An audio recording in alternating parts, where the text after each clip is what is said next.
konten sudah ditunggu-tunggu oleh ribuan, bahkan puluhan ribu, bahkan ratusan ribu, bahkan miliaran dari sobat Epstein Son di seluruh Indonesia Son. Kita mulai terbongkar-bongkar ya. Terbongkar-bongkar akhirnya Gila, gitu gila, ya. gila. Ternyata netizen Indonesia ngikutin juga nih Son nih, karena rame banget di sosial media tentang Jeffrey Epstein ini. Gila 3 juta files ya lu bayangin. 3 juta files ya keluar ya. Yang nama-nama di situ udah gitu semua ya. Iyalah, kecuali Donald Trump tapi. Masih selamat ya Son ya. Masih selamat karena dia presiden. Aman, presiden. Yang Trevor Noah aja di sue ya sama dia. Oh iya. Ada. Gara-gara ngomong apa gitu di acara Grammy atau Awards ya apa gitu. Oh dituntut sama Donald Trump, Trevor Noah. Iya, dituntut. Gila banget ya. Gara-gara ngomongin Trump itu. Trump di Epstein maksudnya. Iya.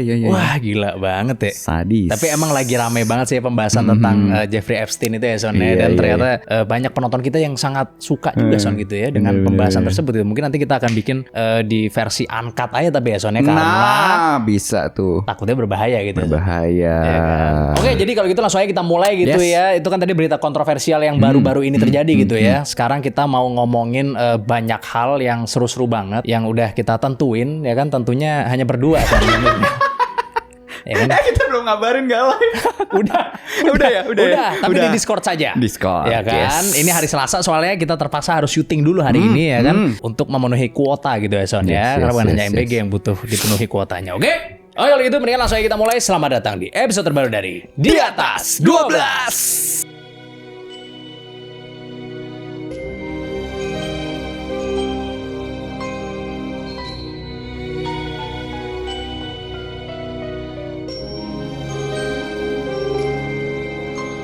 Lo tahu nggak sih ternyata listrik itu udah ditemuin 250 tahun sebelum Masehi, Son? Gimana caranya? Jadi ceritanya gini, ada sebuah peninggalan dari nenek moyang kita yang berasal dari Khujut Rabu Baghdad. Artefak ini bernama The Baghdad Battery, Son, atau The Parsian Battery. Karena menurut Wilhelm Koenig yang nemuin baterai ini di tahun 1938, tepatnya di gudang museum dia nemuinnya, Son. Keselip sama kipas bekas zaman dulu mungkin, Son, ya kan, di gudang soalnya nemuinnya.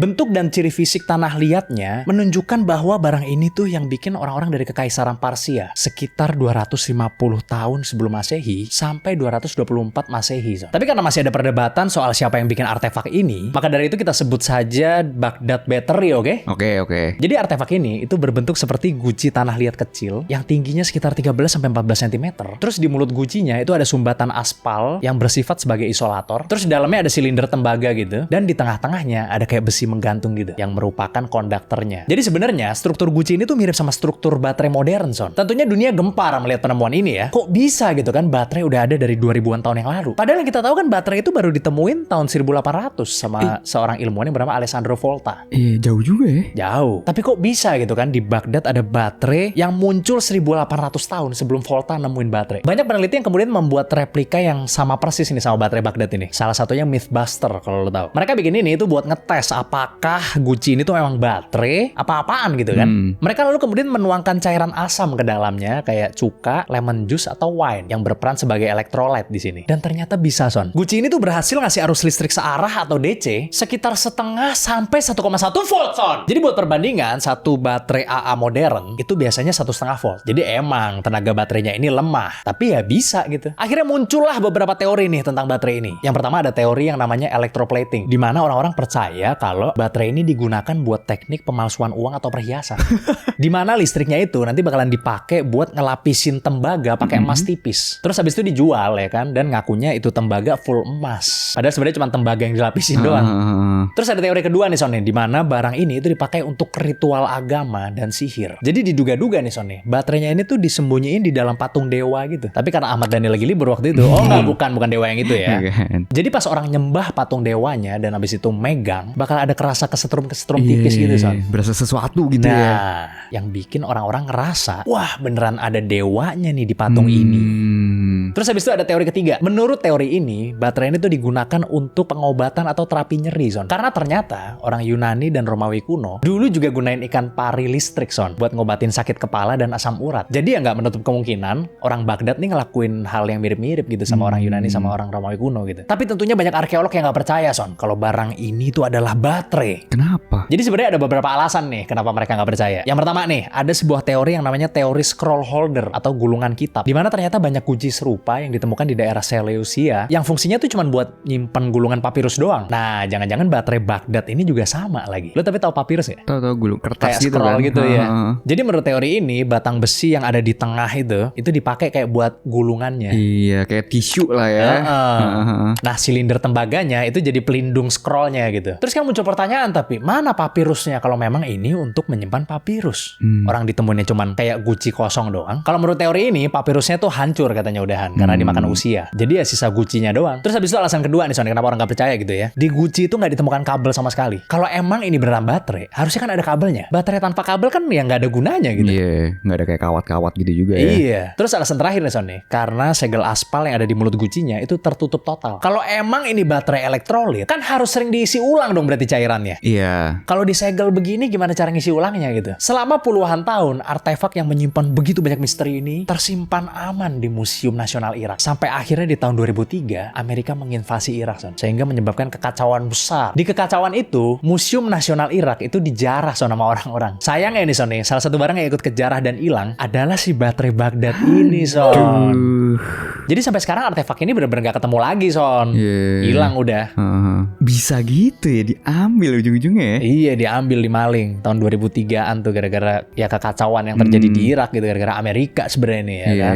Tapi sebenarnya kalau dibilang itu baterai, ya bisa juga sih, ya kan? Karena kan kalau misalnya mungkin beda fungsi emang antara jadi tempat gulungan doang atau baterai, tapi sudah bisa jadi baterai kan sebenarnya itu kan? Enggak, bukan bisa jadi baterai. Orang mencurigai barang ini itu adalah baterai gitu. Iya, tapi kan pas dites sama Mythbuster kan, ternyata beneran bisa jadi baterai loh gitu loh. Cuma waktu itu mungkin fungsinya nggak jadi baterai aja. Oh iya, sih? Iya. Tapi fungsinya bukan jadi buat nyimpen alat scroll lah, buat apaan?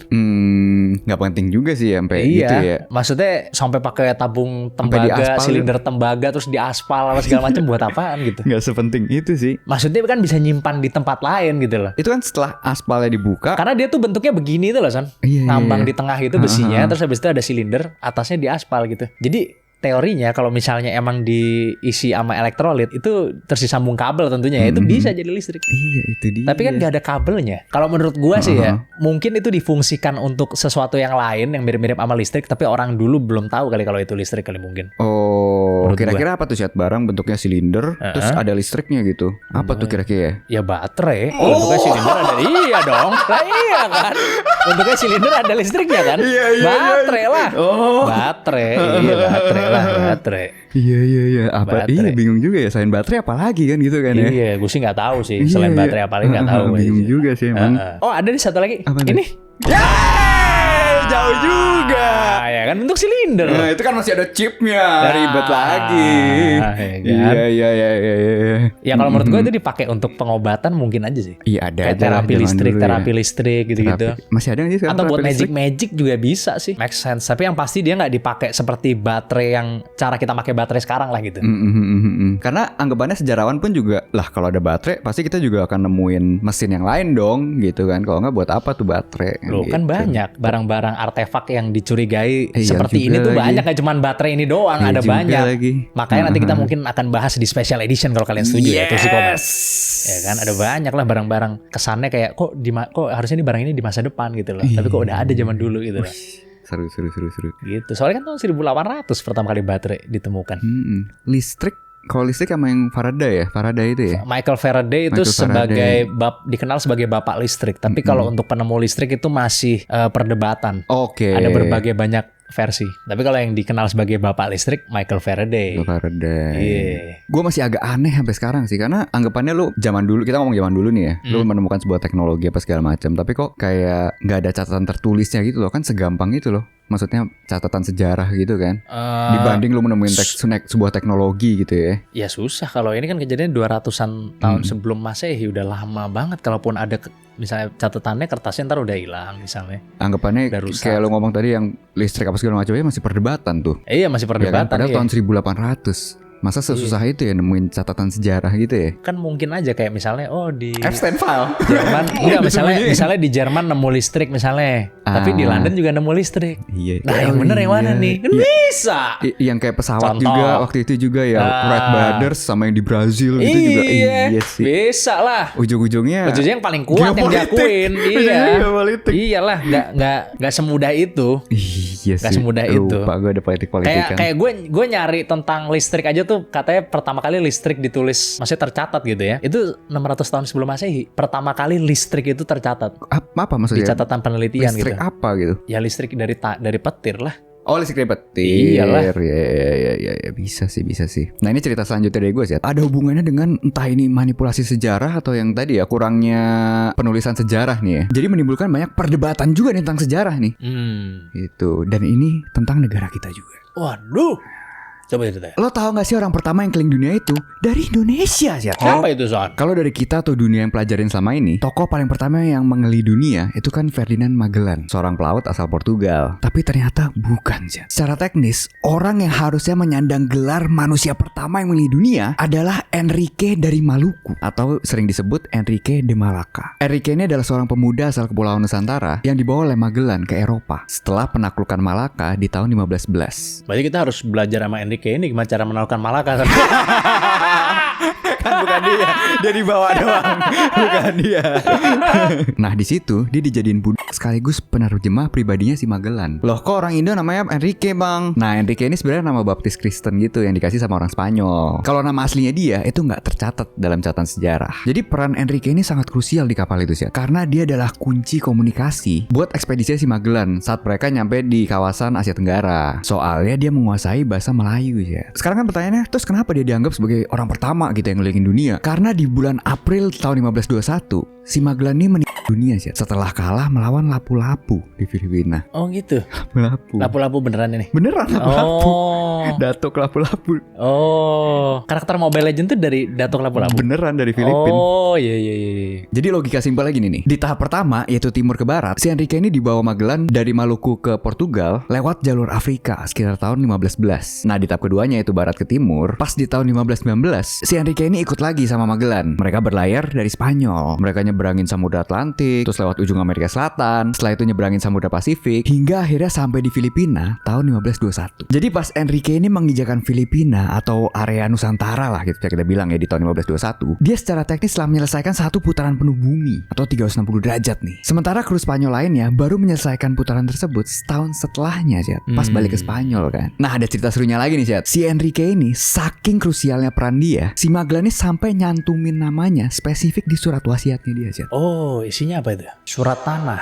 Bukan. Ini ditulis di Seville tahun 1519 nih. Dia bilang si Enrique ini harus bebas dari segala perbuatan dan bebas pergi kemanapun setelah dia nggak ada. Dilepasin lah ibaratnya. Dilepasin. Gitu. Selain itu dia juga harus dikasih duit dari sisa hartanya si Magellan itu.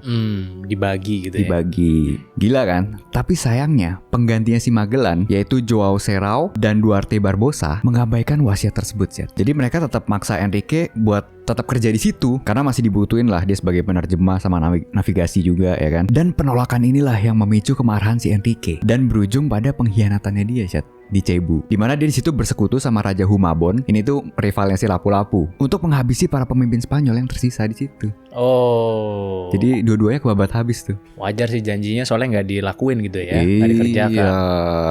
Nah setelah peristiwa itu udah deh nggak ada lagi catatan sejarah tentang si Enrique ini. Nah banyak sejarawan yang meyakini dia berhasil pulang ke kampung halamannya di Maluku atau Sumatera dan menjadikan dia manusia pertama yang benar-benar pulang ke titik awal setelah mengelilingi dunia.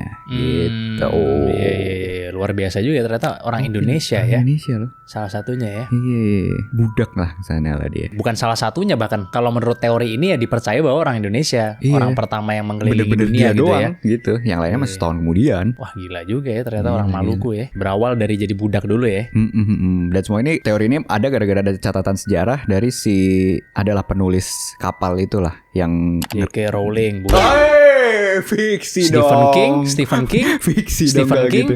Nggak, ini yang nyatet perjalanan sejarahnya si Ferdinand Magellan gitu. Oh, kurang penting sih kalau menurut saya tapi.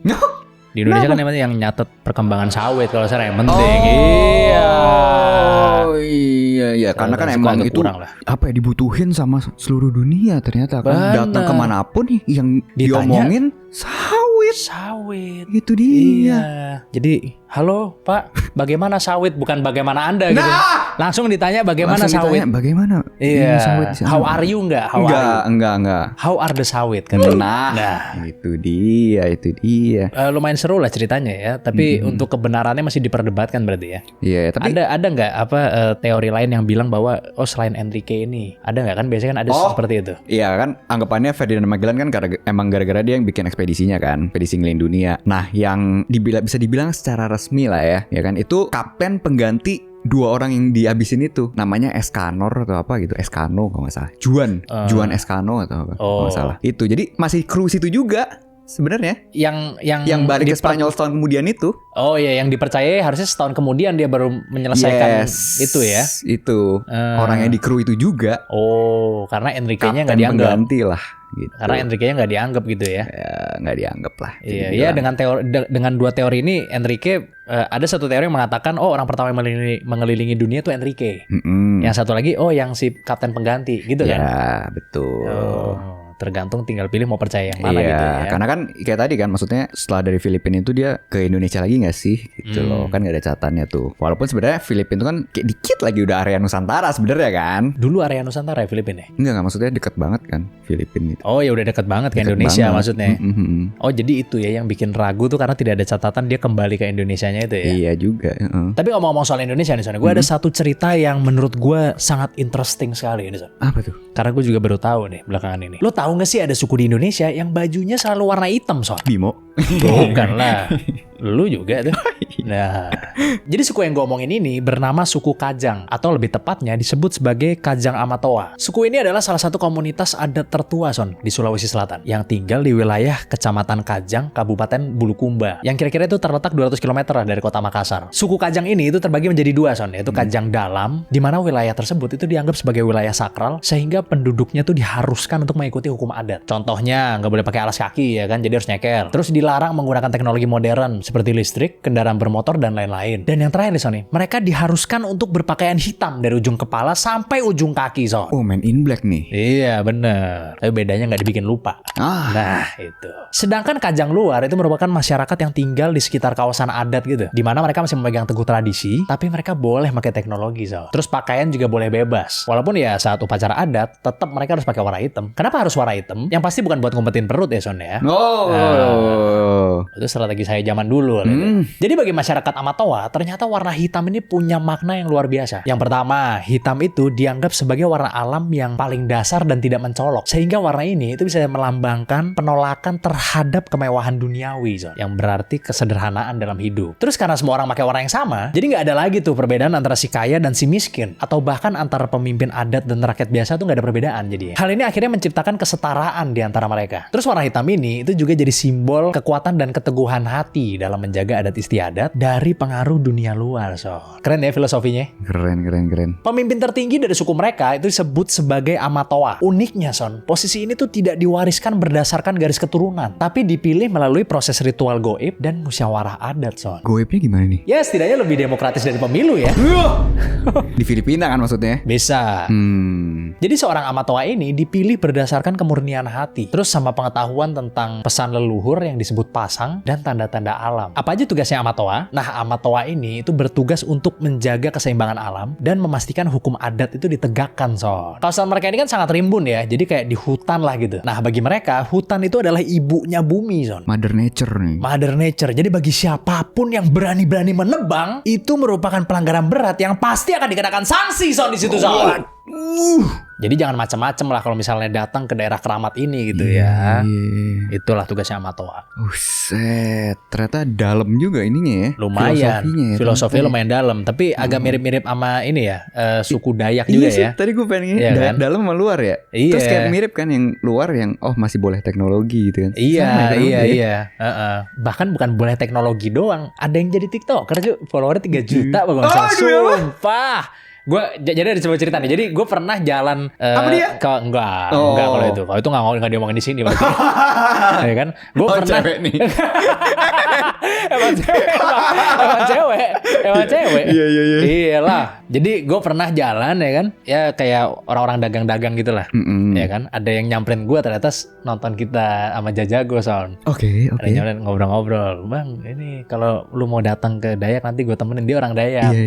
Iya. Ya udah cerita-cerita tuh. Oh dia ngasih tahu nih, ada lo influencer. Ada yang terkenal banget. Siapa emangnya? Ada nih cewek bang, cantik juga gitu. Oh iya gitu. Iya Ya cantik udah. atau iya Oh dari iya, terima Dayak? kasih udah ngasih tahu saya. Iya. Terima kasih Pak. Gitu. Gue diceritain juga bahwa di sana itu ada yang luar, ada yang dalam. Kalau mau ke dalam tuh bener-bener masuk ke dalam hutan gitu. Oh susah Iya. diakses juga ya emangnya. Gue lupa ya, katanya jalan dari luar ke dalam itu pokoknya hitungan jam kayaknya dah. Uset. Lumayan jauh ternyata dan itu harus naik bukit dulu gitu-gitu. Jauh katanya ke dalam. Gitu. Tapi kita nggak tahu ya nanti kita kan akan mau coba untuk jalan-jalan ya pelan-pelan ya, di project baru kita, nanti tungguin aja, oke? Sorry, bukan Dayak, Baduy maksudnya tadi. Oh Baduy. Suku Baduy. Ya. Baduy. Sorry, saya ada kesalahan sedikit mengingat tadi ya. Iya. Baduy itu yang ini ya? Di Kalimantan juga atau Banten ya itu Di ya? Banten, Baduy. Oke langsung aja ke cerita selanjutnya ya. Oke. Lo tahu gak sih ada negara yang punya 13 bulan dalam setahun, Chat? Loh, kok bisa 13 bulan, Son? Jadi negara ini seolah-olah ada di masa lalu, Chat. Karena di sana itu masih tahun 2018 sekarang. Karena setahun ada 13 bulan. Yes. Dan ada lagi nanti penjelasannya. Oke. Jadi kalau ada yang mau ngerasain COVID 2 kali bisa ke sana mungkin Oh sih. iya. Tahun depan kan. Kalau nggak salah Bill Gates juga bikinnya di sana kata menurut files itu katanya. Udah bikin dong 2017 kan. Simulasinya di sana simulasinya. Nah negara yang gue omongin ini adalah Ethiopia, di mana kalender mereka itu didasari sama kalender Koptik kuno dari gereja Ortodoks Alexandria. Bedanya apa tuh bang sama kalender kita? Kalau kalender yang kita pakai itu kan kalender Gregorian, dan itu dipakai secara internasional. Nah perbedaan utama itu ada di pembagian harinya sih. Di 12 bulan pertama masing-masing itu terdiri dari tepat 30 hari doang. Nah kalau bulan ke-13 atau yang disebut sebagai Pagume itu cuman berisi 5 hari atau 6 hari pas tahun kabisat. Terus selain jumlah bulannya, perhitungan tahunnya itu juga berbeda sih. Karena mereka punya perbedaan pendapat tentang kapan Yesus Kristus lahir. Itu yang membuat penanggalan mereka tertinggal sekitar 7-8 tahun dari penanggalan internasional. Jadi menurut para ahli Ethiopia, pencetus awal tahun Masehi, yaitu seorang biarawan bernama Dionysius Exiguus, itu salah hitung sih. Oh ya, fun fact lagi nih. Kalau menurut internasional itu hari Natal atau kelahiran Yesus itu 25 Desember. Kalau menurut Ethiopia itu 7 Januari sih. Tapi ngapain sih sebenarnya Ethiopia itu pakai kalender kayak gitu? Apakah biar beda dari yang lain aja gitu kan? Ternyata ada alasannya sih. Apa itu alasannya? Ethiopia itu nggak pernah ngalamin penjajahan yang sampai ngubah sistem administrasinya. Jadi pas gereja Katolik Roma itu ngubah kalender di tahun 1582 jadi kalender Gregorian, Ethiopia itu tetap setia sama perhitungan kalender Julian. Karena tidak percaya gitu intinya ya. Iya. Tapi bang, ini kan mimpi buruk buat birokrasi. Apalagi kalau ada transaksi sama luar negeri gitu kan. Ternyata udah ada solusinya sih. Apa itu solusinya? Bitcoin, bener nggak Bitcoin? 500.000 aku dapat 500.000. Nanti dibalik kamera aku balikin 200.000 nggak apa-apa buat kamu. Ethiopia itu menggunakan sistem dualitas kalender. Jadi buat segala sesuatu yang berhubungan dengan pihak luar negeri, Ethiopia pakai kalender Gregorian atau internasional. Makanya hampir semua dokumen resmi mereka itu ada 2 tanggal sih ya, biar nggak rancu. Jadi berarti ya 2 tanggal gitu ya. Makanya kalau misalnya untuk hubungan dengan yang di luar Ethiopia pakai tanggal Gregorian, kalau untuk Etiopianya pakai tanggal Julian gitu ya. Iya. 2 tanggal lah. Mirip-mirip seperti di South Pole Station juga kan? Dia kan nakar waktunya kan pakai waktu New Zealand kalau dia. Iya, yang terdekat ya. Terdekat. Kalau untuk urusan ya ada kapal ngantar barang atau apa segala macam lah. Logistik, apa segala macam. Ya wajar ya kalau kayak gitu ya. Ya kalau mereka memang masih berpikiran milih yang Julian ya itu memang sudah pilihan mereka berarti gitu kan. Mereka masih percaya sama inilah tradisi mereka lah. Ya benar. Kan? Apalagi kan mereka jarang punya bisnis sama luar negeri. Dibisnisin lah. Dibisnisin malahan. Dibisnisin anjir. Unik banget ya berarti ada negara yang waktunya 2 gitu ya. Ada aja lah masalah waktu aja banyak kan, kayak kemarin kita juga bahas tentang yang nggak ada waktu juga ya kan. Yeah. Banyak sih. Ada beberapa sih sebetulnya sih. Tapi kan Ethiopia kan memang negara yang sangat miskin juga itu. Iya. Sangat miskin sekali, banyak orang yang kelaparan apa di sana gitu-gitu ya. Ternyata mereka masih di tahun 2018 maksudnya gitu ya Son ya. Bisa juga sih. Bisa. Mungkin nanti di tahun 2025 agak naik sedikit mungkin. Mereka ya kan? Itu ke 2019-nya itu bulan November kalau nggak salah. Itu baru tuh jadi 2019 tuh. Berarti sekarang masih bisa beli emas di sana Son. Masih. Harganya belum naik. Masih pas 2026. Nah, hancur ke bawah. Awal 2026 awal lah, tahun baru lah. Iya. Tahun baru jual. Kan ujian tahun baru itu namanya. Nah. Ntar naik lagi. Kalau udah dekat Februari turun. Tapi selain tentang negara-negara nih Sony, gue ada juga sebuah cerita ya kan mengenai suatu misteri ilahi nih Sony ya kan. Sebenarnya bukan misteri ilahi sih, misteri yang biasanya kita pikirin lah di kepala kita gitu. Iya. Kalau Anda orang pengangguran seperti saya gitu ya, yaitu tentang tanda lahir Son. Tanda lahir, oke. Ya kan? Kadang-kadang kita suka pikiran gak sih kayak tanda lahir tuh datangnya dari mana gitu. Iya kan beda-beda tuh tiap orang ya. Beda-beda. Nah, gue ada sebuah pembahasan di mana ini. Oke. Lu tahu gak sih kenapa kita bisa punya tanda lahir? Kenapa ya? Banyak orang di internet yang ngaitin tanda lahir ini sama reinkarnasi, Son. Oh iya bener. Katanya orang-orang yang punya tanda lahir itu merupakan orang-orang yang bereinkarnasi. Dan tanda ini itu bukan hanya bercak biasa, melainkan tanda luka kematian lo dari sebelum lo bereinkarnasi. Iya pernah denger tuh. Ini sekali lagi ini hanya teori ya, tapi ya.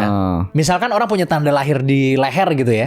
Mungkin dulu ya sebelum lo reinkarnasi lo mati tembak di leher gitu. Atau kalau lo sekarang albino atau punya freckles yang which is agak aneh ya, orang kita tuh pengen punya freckles gitu. Tahu gak sih pakai makeup freckles gitu? Tahu. Di sana malah pengen get rid of the freckles gitu loh. Kenapa orang kita malah pengen gitu ya? Katanya kalau lu punya freckles gitu atau albino, lu dulunya mati bakar Son sebelum reinkarnasi katanya. Pokoknya gitu-gitulah. Kepercayaan teori sekali lagi. Tapi kita sendiri juga tidak percaya ya. Anda tidak percaya dong pasti kan? Enggak kalau yang ini. Karena tanda lahir saya itu kebetulan di bagian belakang tangan sini Son. Saya nggak tahu gitu apakah itu dulunya karena saya mati gara-gara diremes tangan sama Andre the Giant apa gimana gitu. Harusnya sih enggak gitu ya. Jadi sebenarnya Son, tanda lahir itu terjadi karena adanya kesalahan dalam pembentukan struktur kulit atau pembuluh darah saat janin itu sedang berkembang di dalam rahim. Jadi ya bukan karena keturunan atau misalnya trauma ibu pas ngandung anak gitu. Tanda lahir ini dibagi menjadi dua Son, yaitu tanda lahir pigmen yang biasanya berwarna coklat, hitam atau abu-abu, dan tanda lahir vaskular Son. Yang ini lo lebih suka nih. Apa tuh? Biasanya berwarna merah, ungu atau pink Son. Oh. Nah, iya.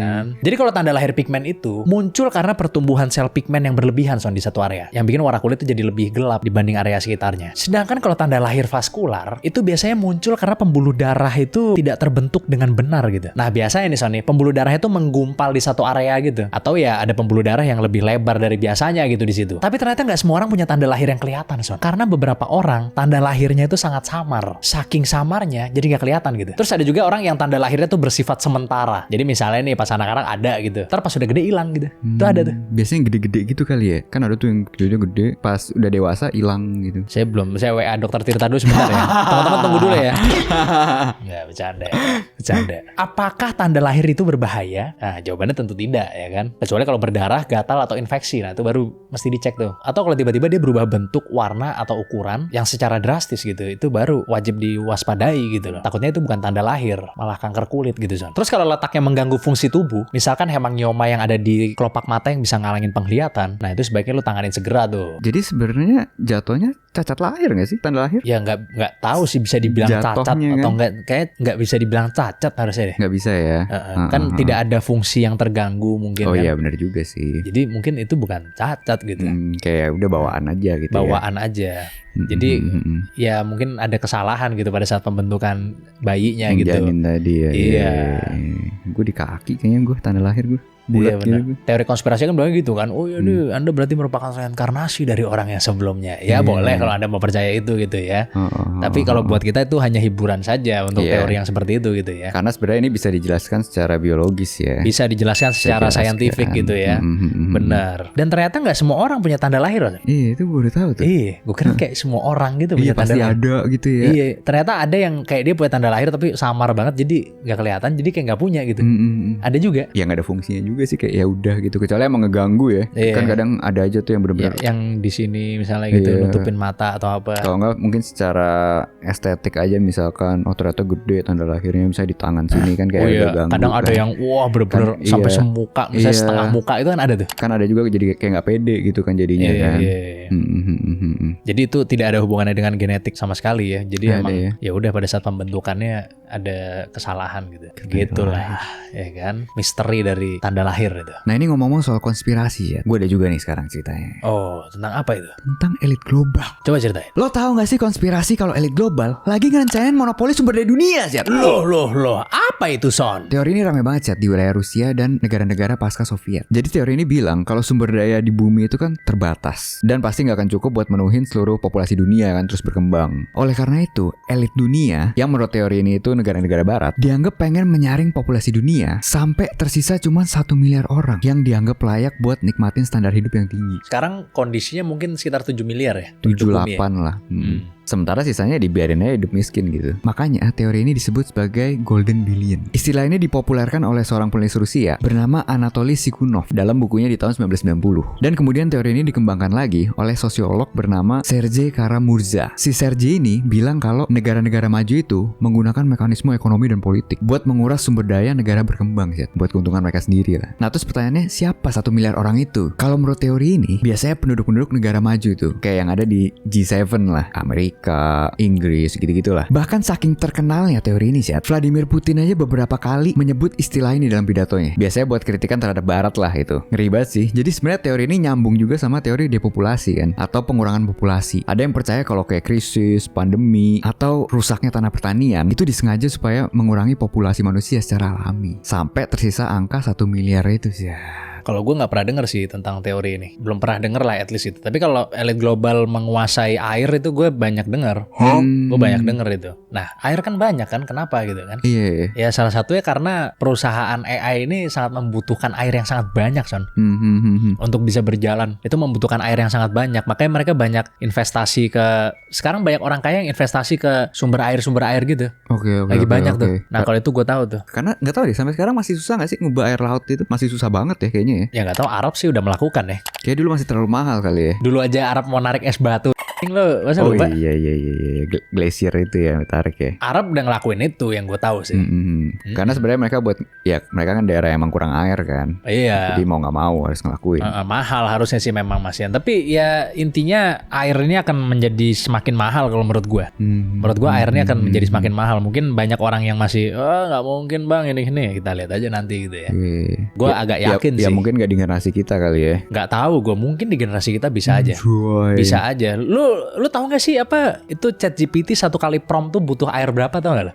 Gue lupa persisnya. Iya, gue ingetnya karena mereka itu sampai ngewanti-wanti kan. Kalau nggak salah CEO-nya ya, kalau nge-prompt AI nggak usah pakai kata please lah, nggak usah pakai kata tolong gitu kan, kadang gitu kan kita tolong terjemahin misalkan, atau tolong hitungin gitu, nggak usah pakai tolong lah, itu ngebuang-buang ini doang, energi doang. Ini katanya Sondre Mige nih ya kan, pakar keberlanjutan yang kini menjabat kepala ESG di Skagen Funds, mengklaim bahwa satu perintah atau prompt ChatGPT dapat menggunakan sekitar setengah liter air minum.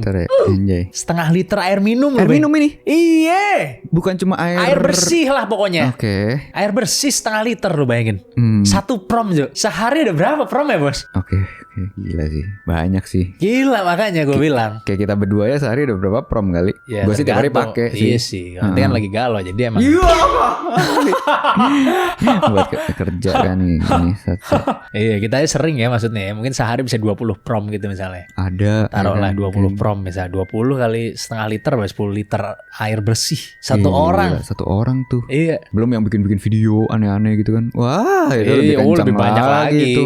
Aja generate foto, suruh bikin generate skripsi, gambar. Ya ampun. Wah, gila banget deh makanya. Gitu. Jadi menurut gua air yang akan langka ntar di masa depan, dan gak semua orang bisa beli air. Lama-lama air jadi mata uang bisa tuh menurut gua tuh. Menurut gua, nggak tahu. Iya. Kalau sekarang karena kan air yang kita minum bukan air laut. Iya. Iya dong.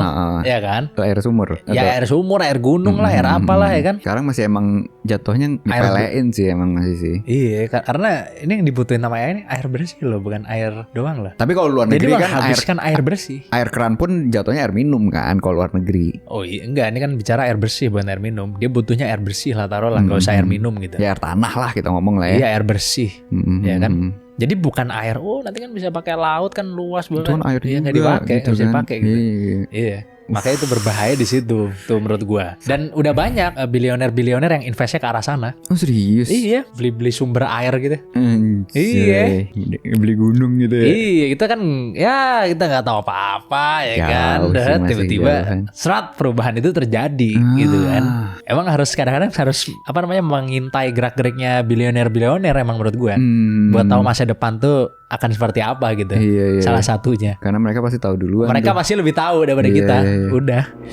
Gitu. Ngeri ya. Apalagi ChatGPT sekarang kan monopolinya, gue bilang dia akan monopoli ntar. Air, ini sumber air ya. Bukan hanya sumber air, kalau sumber air dia kalau nggak salah dia udah punya tuh startupnya yang ngelola air tuh udah punya deh kalau nggak salah deh. Dia juga punya invest ke startup tambang gitu-gitu Sam Altman. Ada beberapa startup yang dia invest gitu. Nggak maksudnya gini, ChatGPT itu diinvest sama Microsoft sama Oracle, ya perusahaan yang sangat besar sekali.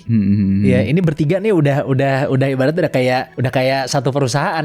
Berantai gitu. Kayak ini invest ke sini, ini invest ke sini, ini invest ke sini gitu loh. Dia tuh bikin kayak gitu. Jadi ini invest ke sini invest ke sini, sini invest ke sini. Jadi kayak triangle jadi ya. Mereka bertiga tuh gila gak? Wah tuh 3 perusahaan paling besar lah. Salah satunya paling besar gitu di dunia. Udah ke ChatGPT semua. Ngeri sih, masa depan nih gila. Iya, gue bilang sih apa namanya waktu itu DeepSeek ya dari Cina. Gue bilang tuh mah nggak bakal jadi ancaman itu. Nggak ada apa-apanya masih ya. Perplexity gimana kan baru diinvest Cristiano Ronaldo tuh. Perplexity juga.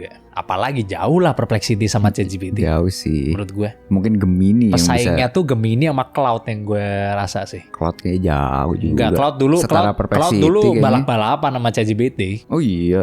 Berkompetisi Cloud sama ChatGPT. Ya sama Gemini lah kalau sekarang gitu. Gitu ya kan. Ya kita lihat aja nanti di kedepannya seperti apa gitu ya. Menurut gue ini seru banget sih. Tapi kayaknya ChatGPT tidak akan dikalahkan oleh barang-barang dari Cina kalau menurut saya. Kalau saya harus betting ya. Nggak akan kalah kayaknya. Kemarin kan orang sempat kan kayak, waduh DeepSeek keluar DeepSeek lebih canggih akan apa lebih kan. bagus ya. Gue bilang kayaknya nggak bakalan. Powernya udah terlalu gila sih menurut gue. Tapi nggak tahu ya. Kita kan sebagai konsumer ya kita mendukung yang manapun yang murah aja kan sebenarnya kan. Karena mungkin belum fokus banget ke arah sana atau masih dipakainya di internal negaranya kan gitu juga kan. Maksudnya belum sampai komersil kayak ChatGPT gitu kan. Ya mungkin. Tapi jujur kalau ada AI secanggih apapun kalau ditanya tentang misalnya si Jinping dia nggak mau jawab misalnya ya, gue nggak akan pakai sih kalau gue. Iya sih. Kalau gue sih gue nggak bakal pakai kalau gue. Kalau ada yang kalau kebanyakan yang ditolak jawab gitu gue nggak akan pakai kayaknya deh. Iya, datanya pun bukan dari yang internasional juga ya pasti ya. Mungkin ya. Ya bisa jadi. Ya bisa jadi dari internasional juga. Tapi kan pasti ada barrier-barrier, tidak semua pertanyaan bisa dijawab masalahnya. Itu yang jadi masalah. Ya kan? Kalau ada pertanyaan yang nggak bisa dijawab, berarti ada janjian ada jawaban yang diubah. Bisa. Iya, bisa, iya kan? bisa. Kita misalnya mau nanya sejarah atau apa, dia jawabnya apa, padahal sebenarnya kenyataannya lain. Misalkan, iya, bisa aja. Bisa sih emang sih. Bisa karena government based banget pasti. Iya. Kalau Amerika kan ya maksudnya basisnya freedom of speech. Jadi bisa ngomong apa aja harusnya, walaupun ChatGPT juga tetap ada barrier-barrier. Iya, tapi itu juga yang ilegal lah biasanya kan. Oke, kalau gitu mendingan langsung aja kita baca komen. Let's go. Oke, ini ada komen pertama dari @wahyudi Ramadan 6243 ya kan. Lagi cosplay jadi Nicolas Maduro ya bang katanya. Ini di episode kemarin sih. Iya yang gue pakai baju jaket abu-abu sama celana abu-abu ya kan. Mirip sih emang mirip sih. Tinggal pakai mata doang sini. Benar. Sayangnya kekuasaannya aja nggak ada ya Son. Belum mungkin Son. Mungkin belum gitu ya. Tarik kekuasaan ini. Benar. Tergantung teman-teman percaya atau tidak untuk menitipkan suara pada saya gitu ya Son ya. Komen selanjutnya dari @alinurdin. Oke. L4P. Yes. Udah lama nonton, gue baru ngeh dari anak gue katanya. Kalau suara sensor teriakan lumba-lumbanya di sini, itu suara yang tidak boleh diucapkan di Bikini Bottom kata Tuan Krabs katanya. Nah, anjir konspirasi dari bocil ini. Iya. Enggak kan memang sound itu emang SFX itu emang dipakai sama SpongeBob. Oh iya lagi. Iya benar. Lah enggak tahu anjir. Baru ngeh sih gue. Mana aja lu bos. Baru ngeh gue itu. Iya emang itu dari SpongeBob. Iya konspirasi nih katanya. Iya bukan konspirasi. Emang bener. Emang bener ya. Kita konfirmasi itu adalah benar ya, bukan konspirasi. Oke.